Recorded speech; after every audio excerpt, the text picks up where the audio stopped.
In the quiet hours of July 9, 2022, the Joji Temple, a spiritual anchor for Tokyo and its people since the 14th century, awoke to a role it never sought, the heart of a nation's grief.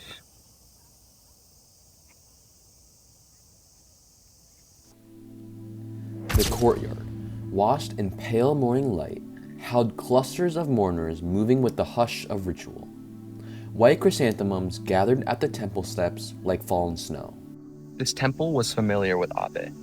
This temple had held many of his family's memorials, and its proximity to the Tokyo Tower represented Abe's vision of balancing Japan's modernity with its tradition.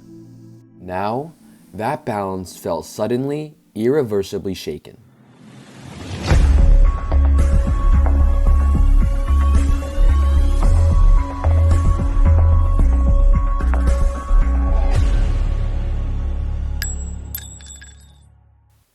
Across the city, hallways in the LDP headquarters were quieter than usual, the usual bustle softened by shock.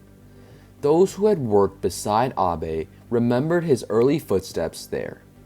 Determined, brisk, carrying the confidence of a man who seemed born for political life.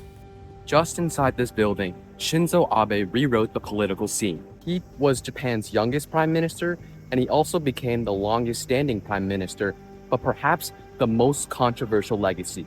His policy sparked admiration and protest in equal measure. Abenomics revitalized markets for some, but widened divisions for others. His push to amend the Constitution stirred deep national arguments.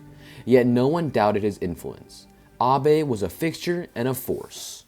The morning of July 8, 2022, in Nara, felt like any other summer day. Sun hard in the sky, cicadas relentlessly buzzing with steadiness. At a small street corner near Yamato Sadaiji Station, a modest crowd gathered. Campaign stops like this were simple and unguarded. A temporary stage, a few banners, an audience close enough to reach out and shake a hand. Abe spoke with calm confidence, the familiar rhythm of someone accustomed to public squares and microphones. Though no longer prime minister, he remained a central pillar in his party. He was there not for himself, but to support allies in the coming election, something he had done countless times before. Across the plaza, Tetsuya Yamagami stood among the bystanders. He appeared unremarkable, almost invisible within the flow of people. Beneath a handmade bag hung the weapon he had crafted with deliberate hands, pipes, tape, and wires. Months of resentment hardened into intent. In his eyes, Abe represented a chain of personal tragedies he could no longer bear. Abe adjusted the microphone. A ripple of applause rose. A child perched on her father's shoulders tried to see over the heads. Then, a thunderous crack split the air. People jerked around, confused and startled. Abe turned toward the sound instinctively. A second blast followed, louder and final. Abe collapsed, and the world around him erupted into chaos. Aides quickly rushed to him, voices breaking as they called for medical help. Someone covered a young boy's eyes, someone else fell to their knees, shaking. Japan, a nation where gun violence was nearly non-existent, stared at the unimaginable made real. At the hospital, doctors worked with urgency. Blood transfusions, rapid surgery, frantic attempts to reverse a fatal wound. Outside, crowds gathered, their faces etched with disbelief. When the announcement came that Abe had died, it moved through the country like a wave, sharp, heavy, and undeniable. By nightfall, Zojoji's courtyard glowed with candles placed gently on the stone floor. Strangers stood, shoulder to shoulder, united by a grief that felt both public and intimately personal. The temple, usually a place of quiet reflection, had become the keeper of a national heartbreak.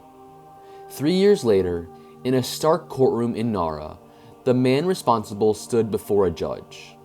The charges were read in solemn order: murder, weapons violations, political assassination. When asked for his plea, Yamagami lifted his head. "Yes," he said softly, everything is true. His confession cut open wounds the country had tried to stitch closed, revealing just how deep the fracture still ran. In the months and years after the assassination, Japan found itself forced into difficult self-reflection.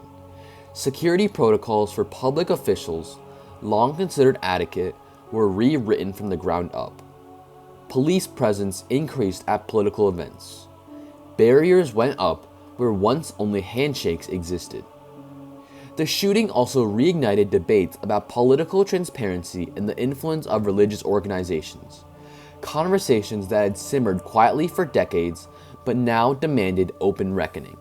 And yet, perhaps the most enduring impact was emotional. A collective awareness that even in one of the safest countries on earth, fragility lives beneath the surface. At Zajoji, candles still glow on anniversaries, its small flames carrying the memory of a leader lost in a country still learning how to heal.